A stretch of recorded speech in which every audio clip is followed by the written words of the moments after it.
Nanawagan ang Komisyon sa Wikang Filipino o KWF sa mga magulang lalo na sa mga ina na maging aktibo sa pagtuturo ng wikang Filipino sa kanilang mga anak sa gitna ng pangambang matabunan ito ng wikang Ingles.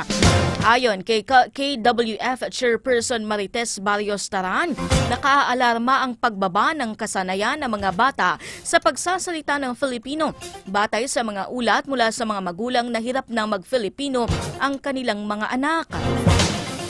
Partner, nadidinig to natin lahat halos sa mga kabataan ngayon. Hindi na sila marunong mag-Tagalog. Puro na lang English, tayo na yung nag-a-adjust para sa kanila. Hindi kasi puro Peppa Pig. Puro mga na, hello, Day.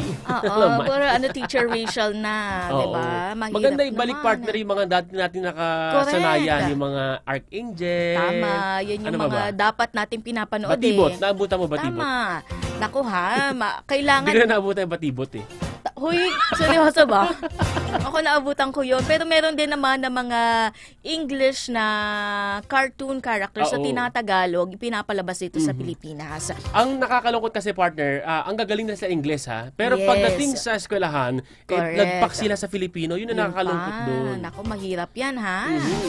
Batay po sa mga ulat mula sa mga magulang na hirap na mag-Filipino ang kanilang mga anak, binigyan diin niya na pinakamabisang paraan upang mapanatili ang Filipino ay ang araw-araw na paggamit nito na dapat sinisimulan nga sa loob ng tahanan.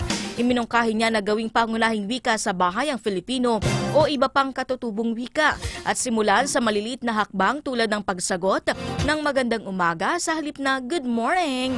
Hinikayat din niya ang paggamit ng Filipino sa mga pampublikong lugar gaya po ng paaralan, pamilihan, simbahan at mga tanggapan ng gobyerno.